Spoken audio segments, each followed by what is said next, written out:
Hello, everyone, and welcome down to episode 40 of the Down South Photo Show with me in sunny. It wasn't too bad today. Ocean Grove, yep. Brendan Waits, and my good mate down in Tasmania, Hobart Town, Cam Blake. Hello, Cam.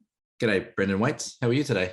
Yeah, good. I've got my cup of tea. You've got your cup of Ilford. My cup of Ilford tea, and it's there's a blast from the past. I wonder how many viewers know what Ilford did. Probably a few. I reckon there'd be a few. They're all pretty old. Aren't we all? Yeah. Well, we've turned 40. We've made 40 episodes. 40? How good's that? That's almost a year's worth of recording. Well, we're getting up there. Episode 40. Yeah. So what's that? When did we start? June something last year? Something like that. 40 episodes ago. Look, who'd have thought that we'd even get this far? Who'd have thought we'd get to 10? Well, I think if you look back and watch the very first episode, I think we may say something along the lines that we won't even get to double figures. Yeah. But joke's on us. Well, that's right. We're at 40. We're at 40. So what I was really taken with your background. I think it's really cool. Well, before you do that, you need to thank all those subscribers. Yeah. I guess. Thanks everyone for listening so far over the last 39 episodes and subscribing to the YouTube channel. And also, interestingly enough, our podcast has now been downloaded close to 3,000 times over different platforms, which is pretty cool. That is cool. Just building. I think it's really cool that we're building a community here. Yes, I think it is feeling a lot more community-based than just getting flogged online based, isn't it? Like we're getting a bit more of a really nice little family of listeners. Yeah, it is good. We have 255 of them. Subscribers on YouTube. Yes, that's right. That's and I don't know how we can work out actual numbers who listen to the pod, but thank you for listening. It's awesome. I know that we have now got some listeners in New Zealand, and we have but going by the so stats. we can't do any New Zealand jokes. Of course we can. It's our show. We can do it all. Exactly. We do whatever we want. Yes. So thanks to everyone who's supported the show and the channel this far. You'll notice I am wearing the Down South Photo Show hoodie. Yeah, it looks good on you. Most things do. Yeah. No. Not short of any modesty there. No. So thank you, Cam, for sending me. No worries. Thank you. What do I owe you for this, mate? A beer when you come down to Tassie to play some golf. Done. Sounds like a great idea. By the time you come down, beer will be based on inflation. That'll be about $150 a pint, I reckon. Yeah. Look, and that's right. Never mind the cost of the fuel to get there. I would like to give a very, very special shout out to Chelsea. Hi, Chelsea. Hope you're doing well. Chelsea. Did she call you as well about being mentioned in the show? Well, I don't know what you're talking about. Hi, Chelsea. There you go. Hi, Chelsea. Again. Chelsea gets plenty of. Is the Chelsea as in at Chel Maybell? That's the one. That one. The one and the same. Wow, I can't believe she rang you and said she wanted to shout out too. Because funnily enough, she said to me the other day that we don't shout out enough for her. Okay. I don't even know if she listens. Actually, I do know if she listens. I'm going to embarrass her because her and her husband. This is going to get weird on everyone. Just picture this. Okay. Her and her husband sit in bed and watch every episode when it comes out together in bed. Okay. So we're anyway, I don't know where we are with that, but does that make you feel uncomfortable? Should we just go to podcast only? Maybe. Yeah. I think anyway, hi Chelsea. Hope you're well. And sorry, folks, that's enough of the in jokes. We won't do any more of those. Yeah. Let's talk backgrounds, Cam. I said, I was quite taken with your background. I think it's pretty cool. I like obviously the iconic Cradle Mountain in the background. That way. Yes. Yeah. So this, speaking of Chelsea, hey Chelsea, how you going? So speaking of Chelsea, I actually went to Cradle Mountain for a quick trip. I had a friend not Chelsea, she's Cheryl. She came with Chelsea and I. Cheryl's from WA. She flew all the way over just to come and do photos of our forest and fungi and fagus that's at Cradle. So we thought we'll go to Cradle for a couple of nights. It's probably the best spot in Tassie to get a bit of everything. And we ended up doing not much fungi and not much forest and lots of this kind of stuff because we just had really good conditions. We had foggy mornings and we had a really, really cool last morning up there. We went up to this lookout and we were above the clouds looking down at Cradle Mountain. Fantastic. So this is the new boardwalk that's getting made. There's a brand new viewing platform, a viewing shelter at the end of Dove Lake, where the car park used to be, for those who know Cradle Mountain. So that's getting made now. So they've sort of bypassed, put some new boardwalks in, and this is walking down to the lake. So it's a little bit different if you haven't been there for a few years. And we've got a beautiful old pencil pine on my left, my right, whatever it is, and Cradle Mountain with a bit of snow on the other side. So yeah, how good does Cradle look when it gets that little dusting of snow? Yeah, and if you've ever been there, you probably have it in regards to being totally under snow. No. If you get a big dumping there, this place is just off the charts beautiful.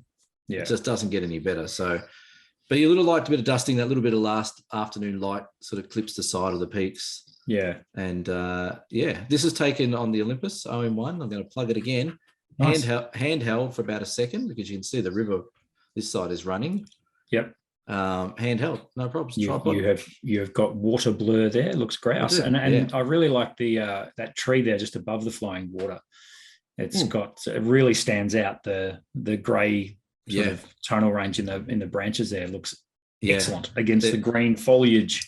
They're very ancient trees and very photogenic trees, so they're really cool. So yeah, and you've got. Is that the shot that you stopped to and turned around because you saw the... Speaking of trees, yeah, it is. Yeah. So this is the one that's got the sheep at the end. There you go. Look, there are the sheep. That's cool. Yeah, I really... and there's an old trailer there too. That's okay. So this was Dalesford last week. And that was the moment where I was driving along, did the double take and basically jammed on the anchors and spun around. And I think... this wasn't what we're going to talk about tonight, but I think it's really... You mean we're going off script? Just for something different. A top tip for landscape photographers is, I think if you can help it, don't give up an opportunity. I understand that sometimes we're on schedules and things like that, and it's sometimes impossible to stop. Yeah. But if you are out and about, looking for photos, don't say, oh, there'll be something else up the road. Yeah. That's a deadly mistake, isn't it? It is. It all the time. I have photographers regret, because, in fact, coming back from Dalesford, I sort of wound my way back to Ballan, but via Trentham, and it's a really beautiful road, actually. Yeah. Not far from Bacchus Marsh in that area. There's the Lerderderg State Park. Anyway, I found myself sort of driving over a bit of a range, and I looked out to the right, and the light was just catching all these gum trees that were solo gum trees in these paddocks. And I went, that's awesome. I'm stopping. There was a car right behind me, nowhere safe to pull off. So I sort of kept going a bit further, and gave up on it. And I hate that scenario. I've been in that scenario so many times. It's like, oh, that's a shot. Got to stop. And it's always someone behind you, and you can tell that they're not really going to stop in time if you pull over, and you're going to be inconveniencing them. And but you're right. I just got back tonight from another session. I was teaching this 12-year-old, 13-year-old guy, a little kid, whatever you want to call him. Oscar. Hey, Oscar. I don't think he's listening, but if he is, how you going? But we spoke tonight about compositions and just sitting on compositions. I actually gave him a lend of one of my Peter Dombrowskis books and said, hey, just have a look at that and look at what he did. He sat there for sometimes hours trying to get these shots. So you're right. Sometimes it's worth just sitting on a shot, waiting for it to work. And usually I reckon on the law of averages, you generally get away with a good shot if you put that little bit of effort in. So question about your background there. And this is something else I came across today. I was skimming around YouTube and came across one of these things that every landscape photographer must not forget, tools or tips. Even one of those, there's about 6,000 of those every week. One of those really clickbait titles. That's the one. It was from James. Is it Popus? James Popsis. Yep. Yes. No, it wasn't. It was from someone else. Ignore that. Okay. That was something different.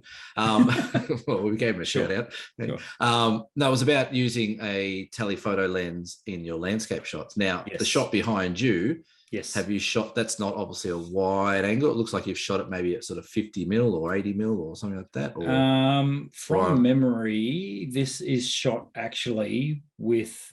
I think this was actually shot on my 10 to 20, but at the 20mm at lens. 20, right? So but I also then immediately ripped off that lens and put on my 150 to 600 to go right in. I've actually got a couple of shots of the sheep at the end there sitting under the trees, and so these trees must come pretty close to the road then. Yes, yeah. So right, I'm literally standing right on the fence. There's a fence, like a barbed wire fence, right in front of me. Okay. But when I went to the Valley of the Elms that I showed you last week, what a great name. Yeah, well, I don't know if I just made that up. But it should be called that if it's not awesome. already. Yeah, that's awesome. I used the telephoto a lot, and that was mainly to do that thing, finding a landscape within a landscape. What an amazing segue. That was what we were going to talk a little bit about tonight as well. It is. You're ahead of the schedule. But that's okay. I really enjoy doing that. And I think I tapped into it last week, and that was immersing oneself within the landscape. And using a telephoto lens allows you to do that. Like it really gives you a way better perspective. So you can isolate really small portions of your environment when you're using a telephoto zoom. So folks, telephotos are not just for wildlife or sport and that sort of stuff. They're also very, very handy in a landscape environment. Are we going to open that up a bit more in our topic? No, is that what we're going to talk about now? Is it? We can talk about it now. That's totally fine. I'm happy to talk about it now. I think we've done enough shout outs, have we? Did we shout out to Chelsea? We can. Who's that? Oh, sure. Yeah, we did. We can come back to Chelsea. We'll talk more about Chelsea later. Why not? Yeah, I reckon we're gonna have to hashtag Chelsea. I see how many hits we get. Yeah. So when we talk about finding a landscape within a landscape, well, it's pretty self-explanatory. I mean, you can even see that image behind me. Yeah. You can zoom into this area. Sorry for people who are listening and not visual, but jump on our YouTube channel and have a look-see. Yeah. I could quite easily zoom into this area here where you can see a lone sheep here under a tree, which I did actually, and really isolate all that color and stuff and get rid of a lot of distractions by using a telephoto lens to zoom right in. Yeah, that's right. And I find it's really cool just having the lens up to your eye and just hunting. Yeah. It's hunting for those compositions that are screamingly obvious through a wide angle lens, but not so with a telephoto lens, where, as I say, where you can get subject isolation and also subject separation by using zoom. So rather than using low aperture values, which we might not all have 300mm f2.8 lenses, we might have, like I've got right beside me here, a 150 to, thank you, a 150 to 600. What is that? Compensating for much? Is it Sigma? That's all we do, isn't it? Is compensate. I use here we go. I use very small camera systems. Yeah, I don't. Yes. I can't even believe that I don't know if that's a Sigma or a Tamron. That's how. It should say it on the front, wouldn't it? No, it actually doesn't. I think it's actually a Tamron. This is how. Yeah, it's Tamron, 150 to 600. This is how gear unconscious I am. Like, clearly. Seriously, I don't care what brand it is. I don't care what model you've got. I don't care if you think your camera's better than someone else's camera. It doesn't matter. As long as you have a camera and you're out taking photos. That's the key. Yeah. Well, you're 100% right with the landscapes within landscapes. Something I teach heavily as well is I find these days now, even tonight, teaching Oscar as well, we're talking about looking at foregrounds and things like that. But I find now that I either look in the very immediate foreground for something interesting, or I look into the background of the scene to see exactly what you said, see that little landscape within the landscape. So every year, and this is a good little test for people if you use Lightroom, I go pretty much every 6 months, every 12 months. I look through my Lightroom catalog before I completely ruined it a couple of months ago, but yes. I look through my Lightroom catalog that was, and I'd sort, you can actually sort by what aperture you've used, what camera you've used, what lenses, all that focal length, all that kind of stuff.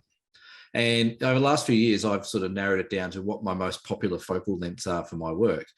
One of them, I've only got like two real popular ones. One's around about 24mm, sometimes a bit wider, and the other one religiously is 200mm. And I shoot 200mm into landscapes so much, and you're 100% right, because it just isolates that little bit of gold that you can see in the shot. You know, you could isolate this tree only. You know, you could isolate the mountain or the little glow on the mountain up there. There's so much that you could actually do. Look here, I'll even show. Look, watch this. Hey. There you go. So Yes. so you can isolate just those sections on your own. So I always have my with my Olympus system, I have the 40 to 150 mil, which is a 80 to 300. And I love it because you just, and you start teaching your eye to look further into scenes. You just don't get that big, oh, wow, look at that, everything. You start look at that little bit of light on the mountain, or look at that sheep under the tree, and it works perfectly. Yeah, absolutely. It's really cool. It just gives you, as you say, way more options. So when you're out there, you're not just, as I say, people default to wide, which I do. I mean, the first thing I do when I get to a place anywhere, beach, this place at Dalesford. And you know why though? I've just thought of something. You know why people go to wide angle? Because the lens is smaller and it fits in your bag. True. So people put it back on. Now, not many people stash their camera away with that big lens that you've got. No. They put it away with their wide angle. So the first thing they pull out is a wide angle. So you're naturally just going to start shooting wide angle when you get somewhere, aren't you? Yeah, I think that's got something to do with it, but also the wide angle mimics the human's peripheral vision as well. So when you go to a location and you have you see it like, big, and you want to put a camera up to your eye and cover that field of view. Yeah. And yeah, sure. As I say, that's probably your starting point. And I think this is why it's important when you're doing landscape photography in particular to try and do it on your own, because then you're under no time pressure. You can swap out lenses.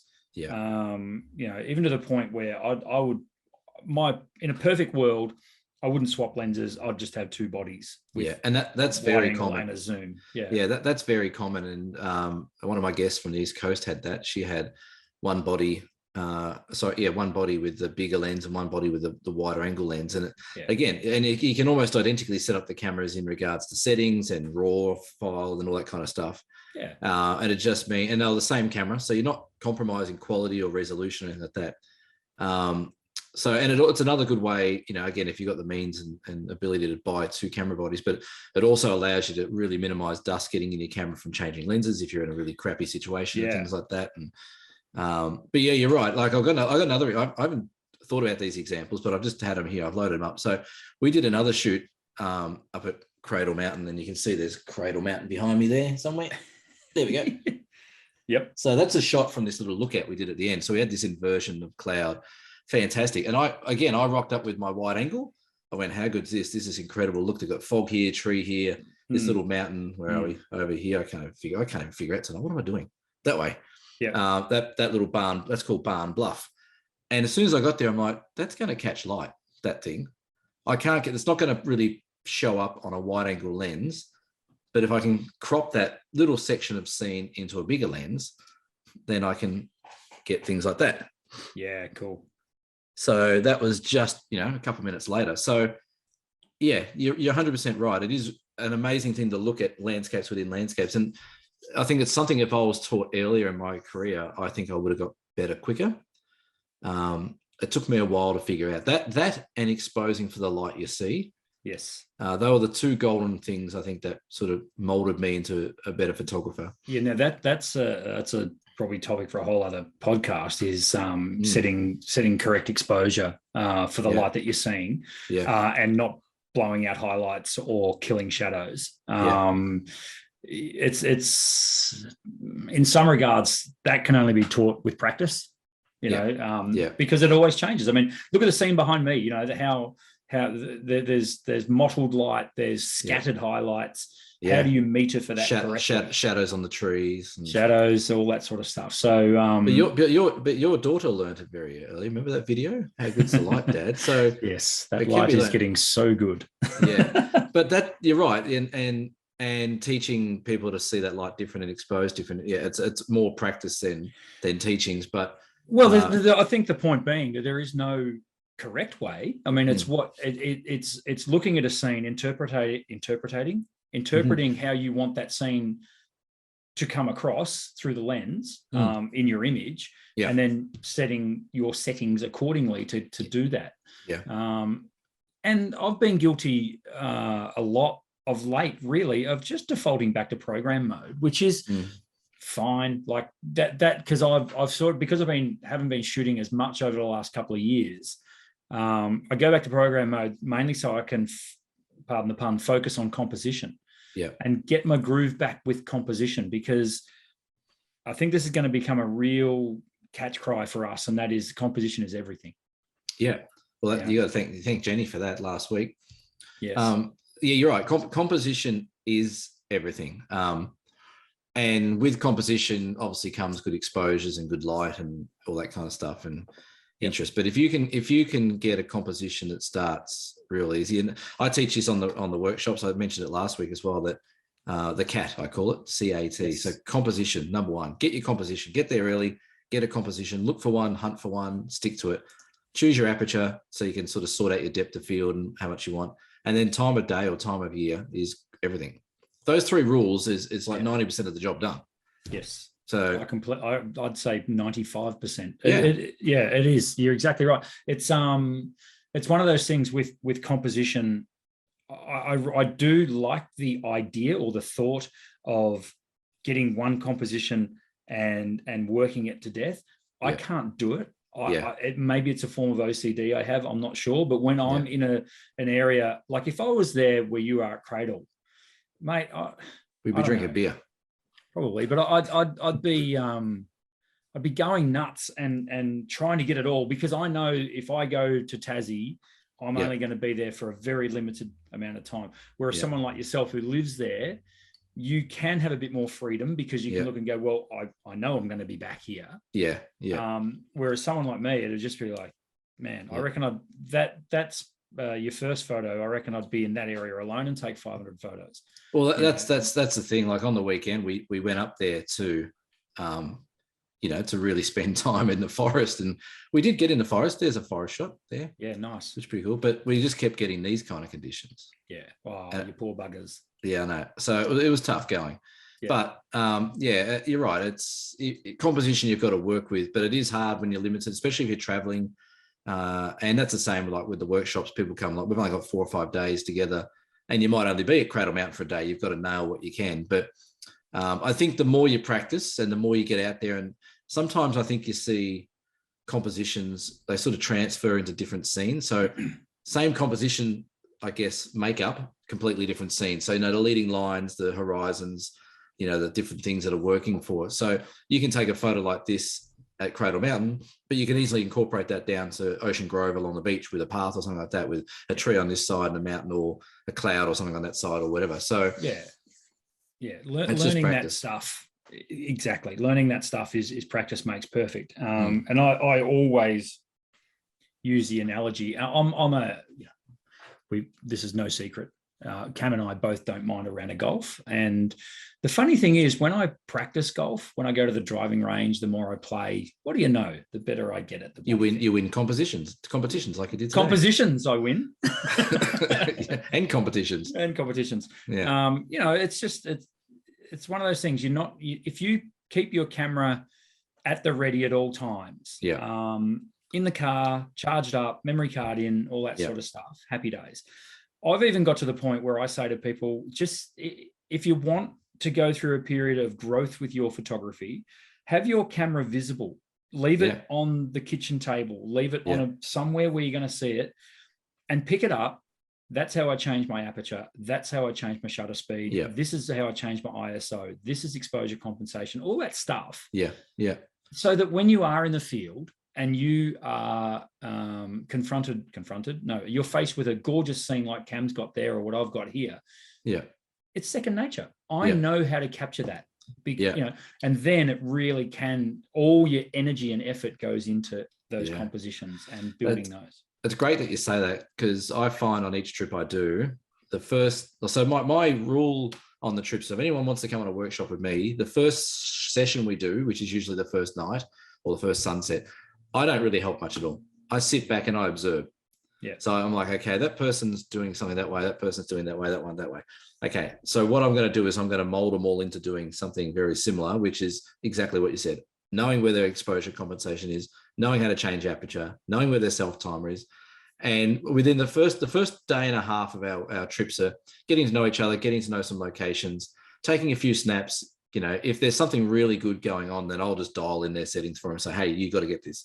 But by the sort of second, third, and fourth day, everyone's sort of working together in the same method.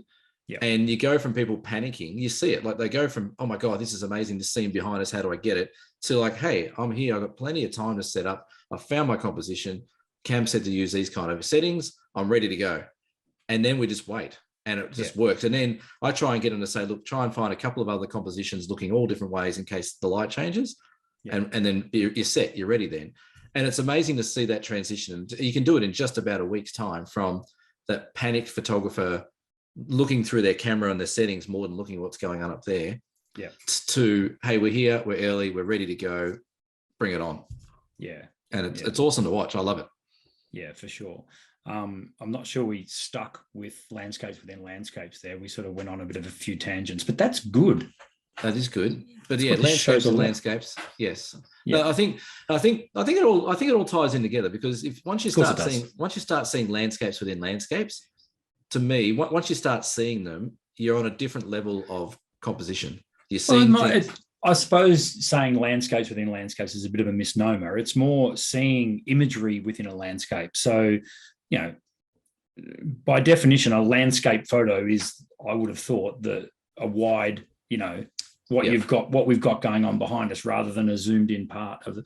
But that just enhances your photographic experience and definitely your knowledge when you get into those habits. And it might be that you're waiting for light. So while you're sitting there waiting for light, you might as well be taking photos, right? So that's right. Yeah. You might as well get that big lens out and And that's the thing. I guess the next question to that is, people are going to ask, well, what size lens do I need? Do I need a 500mm lens to do landscape photography? The answer is no, you don't. Of course you don't. I find, sort of anywhere from like 150 up to 300 is just enough to get you past that wide angle stage. Yep. Even a 90mm works. Just something that gets you a little bit deeper into that scene. Yeah, and for those of you who are new to the scene, or still, a few years ago went to your local camera store and bought that twin lens kit, which is always an 18 to 55 and then a 55 to 250. Yeah. That 55 to 250 lens that sits in your bag and gathers dust because all you've been doing is taking photos at Christmas time with your wide angle and photos of the kids. Get that thing out and you'll be amazed at what it can do for you, even in fairly ordinary light.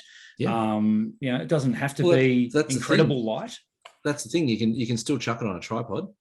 One thing that I've found is a bit of a common occurrence on trips is that people bring out that kit lens, or they've got their bigger lens, but they don't have a polarizer for it.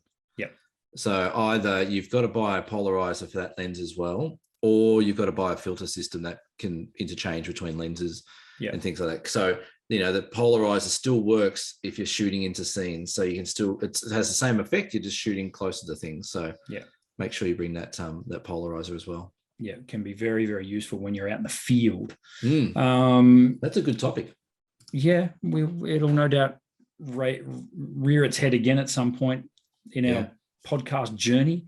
I wanted to change tack a little bit, and so where I live here on the Bellarine Peninsula, the beautiful. Now, before you get going, do we need to put a disclaimer? This is another sort of rant. It's sounding like it's going to be a rant. It's a little one. It annoyed me. We need this. This has become a segment. This is Brendan's rant. I've got Dear Cam. You've got Brendan's rant. I think Brendan tees off.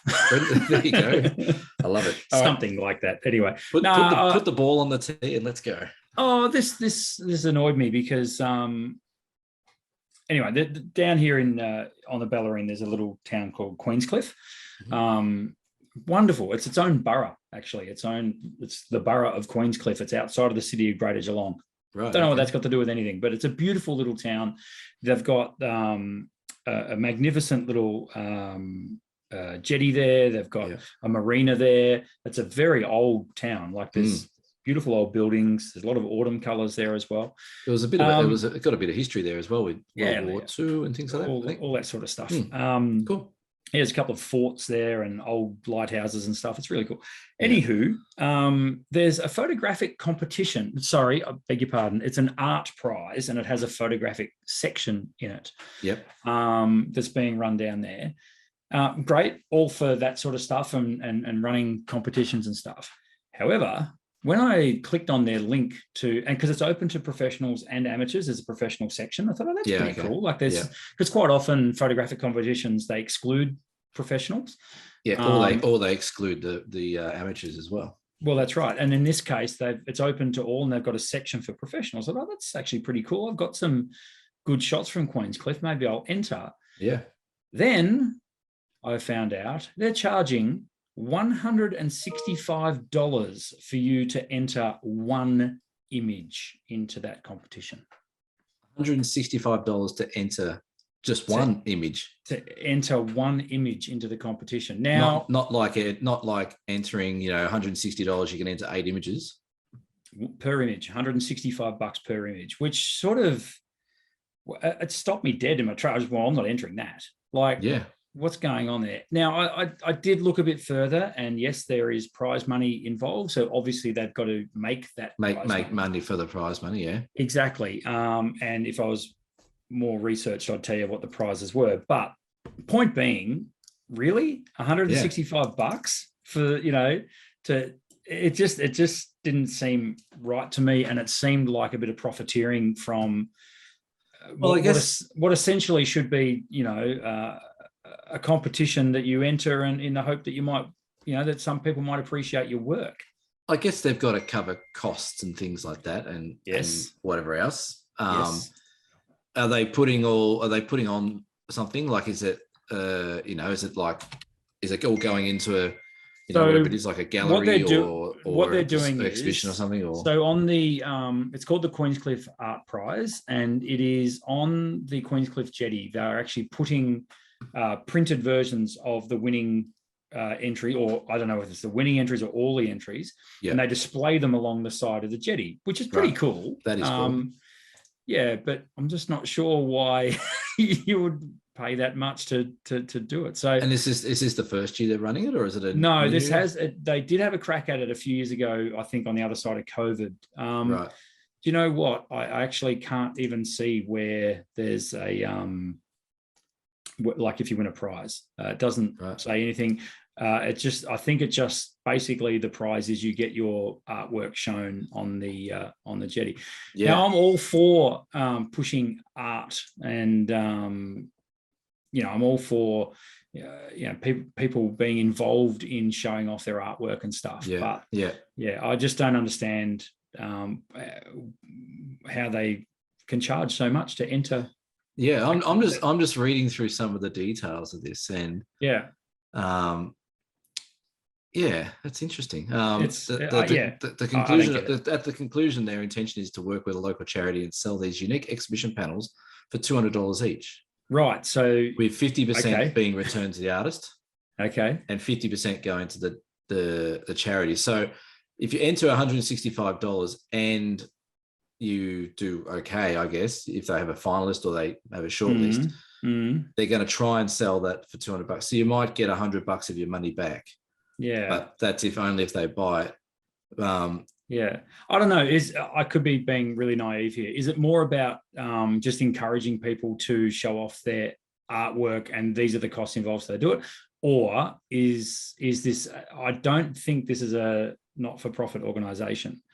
It is a business called the Queenscliff Art Prize. So I think I don't know how much you've looked into this, but I'm going to shock you even more. Yeah. So the entrance is $165 to enter. Right. But then you need to also pay $110 on top of that to produce the artwork that is for the panels. Right. So the total cost to enter one artwork is $275. That's That's an interesting way of doing it. Interesting is a good word for it. It sounds to me like they've got photographic, portrait, landscape, and open categories, and also digital art. So there you go. It does seem a bit on the high end, like things like the Epson Panel Awards, and all the other ones that are out there that we know of. Like they generally charge you maybe $20 an image to enter, or sometimes it's $40 or $50 depending on the competition. But they also then do give you a fair bit of prize money at the end, or you win quite a bit of stuff at the end. I don't know, like it seems to me that the prize of this is that you get to potentially sell your work to charity and get $100 back. So yeah, admirable. Admirable, absolutely. Supporting charities, admirable. Yeah. Are we going to get in trouble for talking about this? Queenscliff going to? No, I don't know. Whatever. I mean, I know what you were going to say there. I don't know. They can go their hardest. This is an opinion piece. I just think it seems a bit over the top to have to pay that much to I think the work displayed. The other thing that's interesting about photo competitions, and this is where you probably need to dig a bit deeper across the board, is that it's all fine to enter a photo competition or an art competition, but where your art ends up and what they can use it for is also another one. I've just noticed there that the artist own, it says artist copyright there. The artist owns supplied digital images will not be used in any way without express approval from the artist. We photograph each finished art panel, blah, blah, blah. These photos will be used on social media. So it sounds like, they're not going to use it anywhere else, which is good. But some of the competitions you enter is we reserve the right to use these images for future promotions. And there have been some very well-known corporations that have run photographic competitions purely because they want to source imagery at no cost to them. And then the poor photographer loses all their rights to the image. And next thing you know, a big multinational corporation is splashing your image across the world. Yeah, that's right. Yeah, I have an issue with that. Yeah, it's a different, it seems like it's a bit more of a left field type of, it's still a competition, but it's art prize. I don't know, like, what's the prize? Like the prize, it seems a bit misleading that you're going to win something. Yeah. But there are no prizes as far as I can ascertain. And look, seriously, all the best to them. Good luck. It clearly ain't for me, but as I say, this is purely an opinion piece. So well, just if anyone is interested in entering it says here that your entry will support the Endeavour Foundation by funding an exhibition of Australian artists with intellectual disabilities on the Queenscliff Pier. So it is going to a good cause for a good reason. Of course. Very but that's expensive. And a lot of people wanting to enter photographic competitions don't have $100 or don't have $200 to put aside to enter and then produce or pay for the work as well. So that's an interesting one. And you got to be careful with competitions. Like I said, check the entry price, check the prize, but check where your images go. But having said that, last year we ran the Beaker Street Science Festival down here. We sure did. We talked about it on episode. We did. We did talk about. Say. I tell you what, it's probably episode. Wouldn't be far off if you get that right. It was around. It was around then. Yeah. So it's happening again. Happens start of August for a couple of weeks. But the Beaker Street Science Photo Prize competition, whatever you want to call it, that'll be on again. I think entries will start opening later this month, early next month, and then close sometime towards the end of June, I think. We have put a link in the description, or it has to wait. We'll wait. We'll probably do a bit more of a heavier promotion of it when it comes out. But I'll be judging again for the third or fourth year in a row, which is a real privilege. Nice one. It is only open to Tasmanian residents, so that's a bit of a footnote we need to put in there for people that listen. But it is good. And, if you go onto the Beaker Street, beakerstreet.com.au, they had last year's winners on there. It's really cool science photographs, but it's not just all insects and bugs and plants. It can be, rocks and landscapes and water movements. There's anything that's scientific, it can be used. But it's pretty cool. So that'll be coming out. We'll put out some more details about that once we get it all released. Yeah, that's awesome. It is a very cool. I remember last year, we might have even done the live show where we cycled. We did do a live show and we did cycle through. You're right. Yeah. No, they were very, very cool. Yeah. Beaker Street photo comp. Stay tuned for that one. It was remiss of me not off the top of the show, but it's fine because I know he would have listened all the way through because he listens to every episode. I was lucky enough to meet up with possibly our number one ticket holder today. Mel was Chelsea. Not Chelsea, not yet. Mel, you got some competition. Mel was in town, was in Ocean Grove. Yes. He ordered a few memory cards off me and came and picked them up. And we had a coffee and we had a very, very good chat. Mel is from Myrtleford in, I suppose, the foothills of the high country in Victoria. Beautiful part of the world. Magnificent part of the world. Mel's an absolute gentleman who is a very good listener because I just rabbited on like I normally do, even on this show.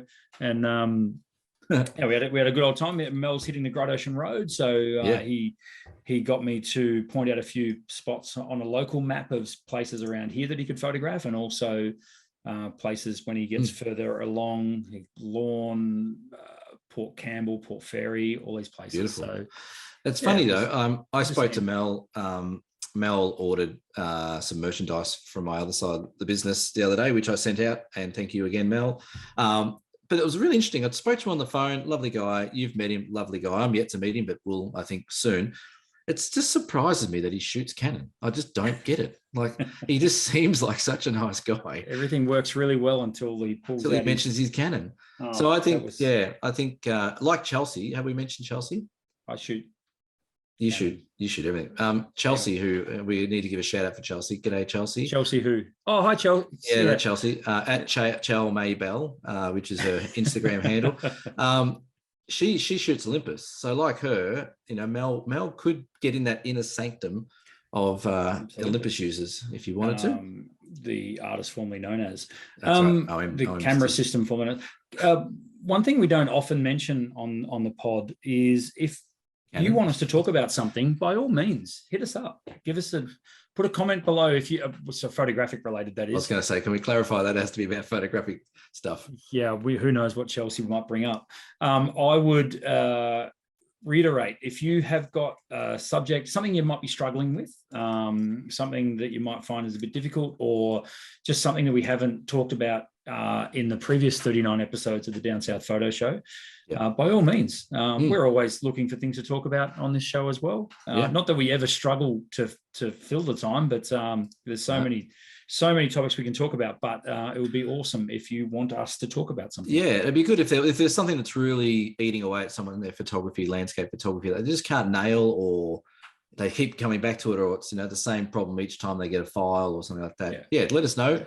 Chuck us an email, make it a Dear Cam or a Brendan's rant or whatever it might be. We have a few hundred listeners, so chances are if you're battling with it, someone else is going to be battling with the same thing. So by all means, drop us a line. It is time for everyone's favorite segment on the Down South Photo Show, and that is Dear Cam. I don't think it is everyone's favorite segment, but it just sounds good to say that. Yeah, that's where we need to do. Now it's time for everyone's least favorite segment. Brendan's rant. That's right, exactly. Yeah. Cheryl from WA. Hi, Cheryl. Not Chelsea, it's Cheryl. Dear Cam, when a lens doesn't have a manual focus switch, is there a quicker way to switch between manual and autofocus?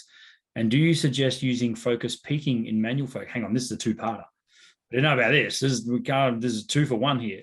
Let's start with Cheryl's from WA. So Cheryl, let's start with the first one. When a lens doesn't have a manual focus switch, is there a quicker way to switch between manual and autofocus, Cameron? So this is a question that came up on our little getaway up to Cradle Mountain. Cheryl, what's Cheryl shooting with?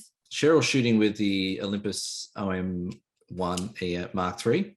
Lovely. So she was using the 60mm macro lens, and it was a question that popped up when she was doing macro photography, that on the 60mm macro lens and some other lenses across all brands, usually lenses have a little switch on the barrel to say go from manual focus to autofocus, which Brenda might demonstrate here, or the Olympus ones. There's a little switch right there. Little switch there that you can switch between. Look at that horrible little Canon kit lens. Canon. There's a little switch. You should give that away to Mel. Sure. Yeah. I don't even know why I've got it. Anyway. And on the Olympus ones, it's a little coupling that slides up or down. So, but some lenses don't actually have that autofocus, manual focus switch. And a lot of question is, well, how the hell do you get from manual focus to autofocus and vice versa? And the simple answer is, unless you're using Nikon, it's probably not that simple, but the simple answer is you'll have to go through your menu system to change it over from autofocus to manual focus. So on the Olympus or OM Digital and most other brands, it's usually in the main menu where you can just go through and change autofocus to manual focus. So it's more of an electronic changeover as opposed to a manual switch. So if you're struggling with that, or you've just got a lens, and I've seen it, people have lenses like, I never shoot manual focus. Like, oh, why not? Because I can't find how to change it into manual focus. It's probably buried in your menu system. Most of them are on that straight, like you mentioned last week, about the Q button, and Yep. there's an I button, and then there's the super menu for the OM digital cameras. I'm not sure what Sony's is. It's an OK button or something like that, but it'll be in your sort of. So Canon have a AF switch right there. Yep. Yes. So it's a big AF, and you can just push that, Yep. roll the toggle switch, and it goes between AF and MF, which is cool. Yep. So that's the way. So some of them will have them on the body as well as a separate button as well. Yes, correct. So that's the easy way to find it. If you can't find manual focus on your lens and camera, read the manual. Yes. It'll be in there. Now, I could be wrong, but I think I'm correct in saying that on some Olympi, is that the plural for Olympuses? Artists formerly known as. Can't you customize one of the buttons to do it? You can customize the hell out of them. Yes. I didn't want to go down that road because there's a lot of customization things. Please don't ask me a question about how to customize your camera. Oh no, that's personal. That's personal. You can't customize someone else's camera. You can't. I think you've got to actually solve the Hellraiser puzzle before you can actually change it. change it on Olympus. So there's a lot going on there. But I think from memory that you can change it on. There's a couple of dials or buttons on the Olympus that you can. Yeah, there is some you can customize toggle between manual and auto, but also some lenses, and I know the brand that we bang on a lot about, also have a manual focus clutch on the lens. That's what I was talking about with the Olympus ones. They do which is really cool.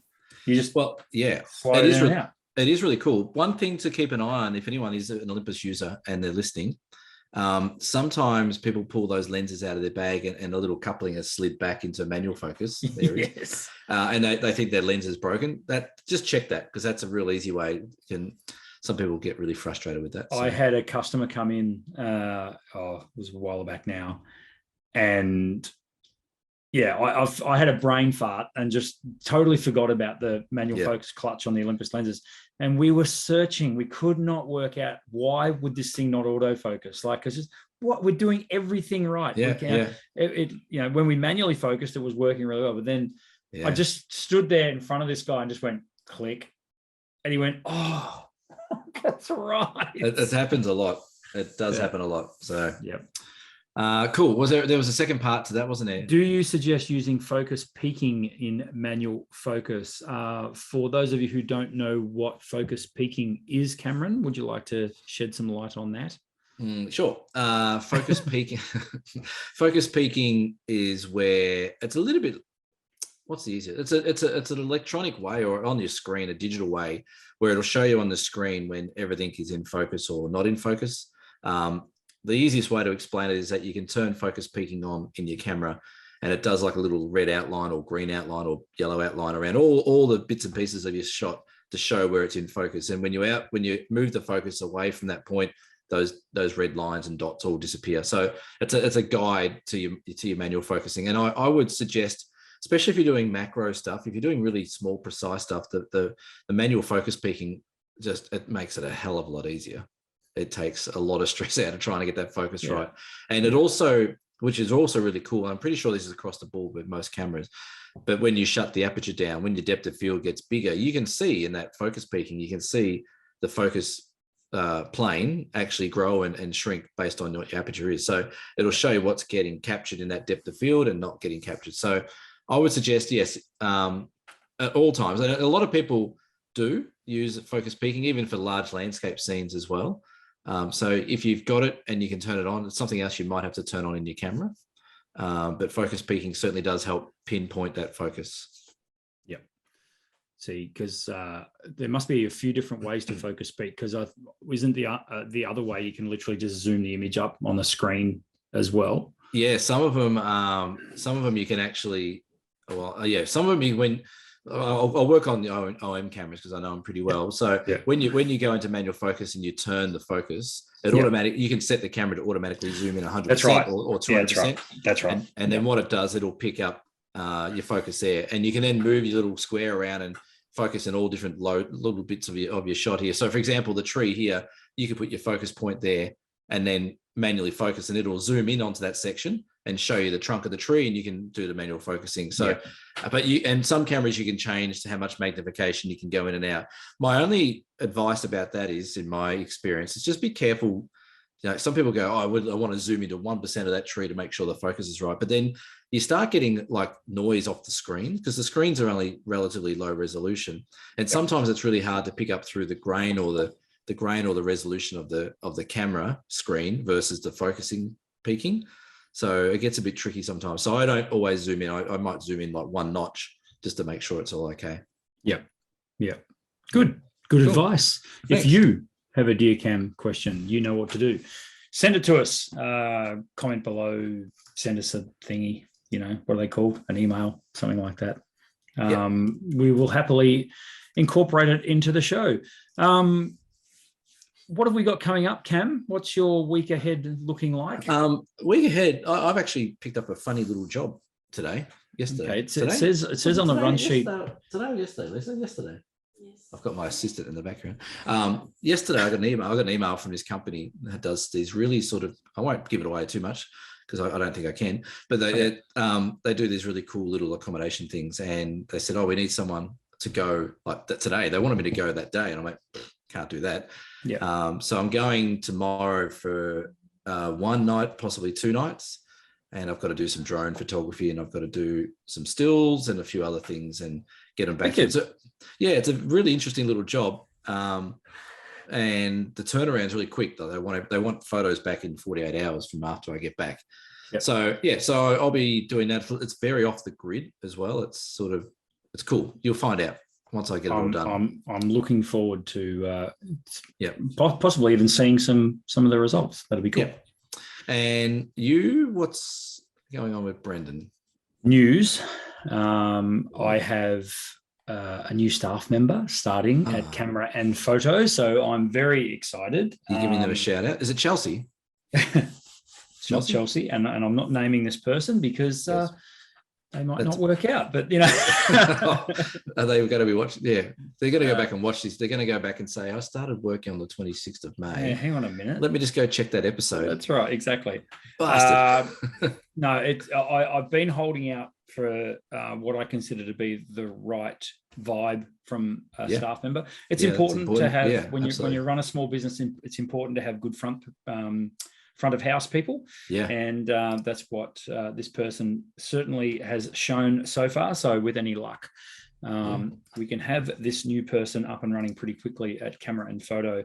Are they a photographer in their own right? They are a photographer studying visual arts. Ooh, so good. Which is great. And they know their way around Photoshop and things like that. Cool.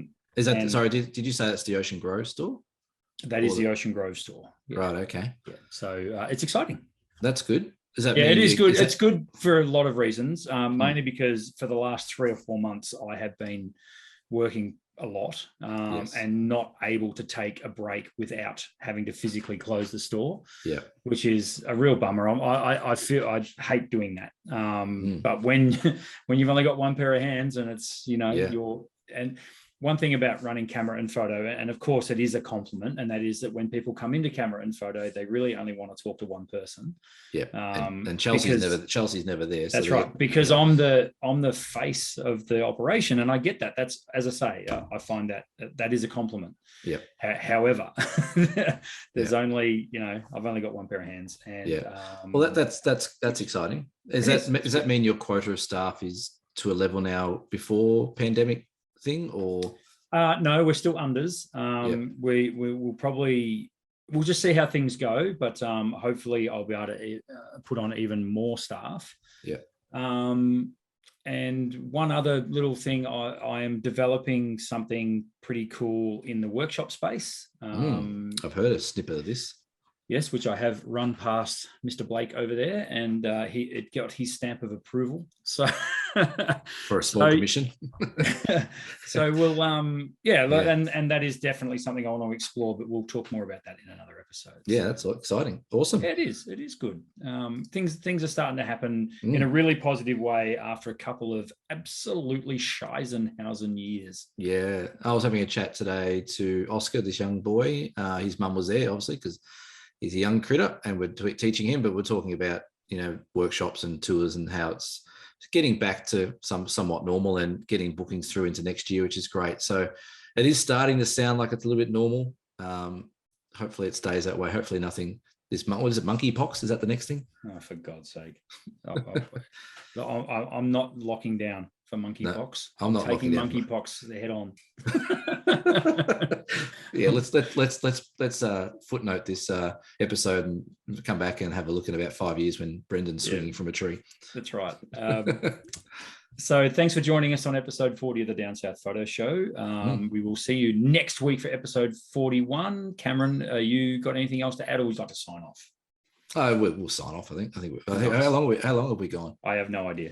56 minutes. You know what? This is a little inside gossip for the people that we listen. We listen, they listen. If someone listens, we don't time these. We just have a little bit of a very vague running sheet. Yep. But every week we get under an hour. I don't know how we do it. And it's like, I think we just get bored after about an hour. I think an hour is my attention span. That's about it. No, the last thing I want to mention is a shout out to Chelsea. I don't know. Yeah, she's new listener. Yeah, I think she's been around for a while. She got a little bit offended that I didn't mention her in every episode. So fair chance now, because of that, we will mention her in every episode. We might even create a Chelsea segment. I don't know. I'm having a Chelsea background next week. Oh, yeah. Hey. On that note, I'm done. See you for episode 41 next week. Bye. See you guys. Bye.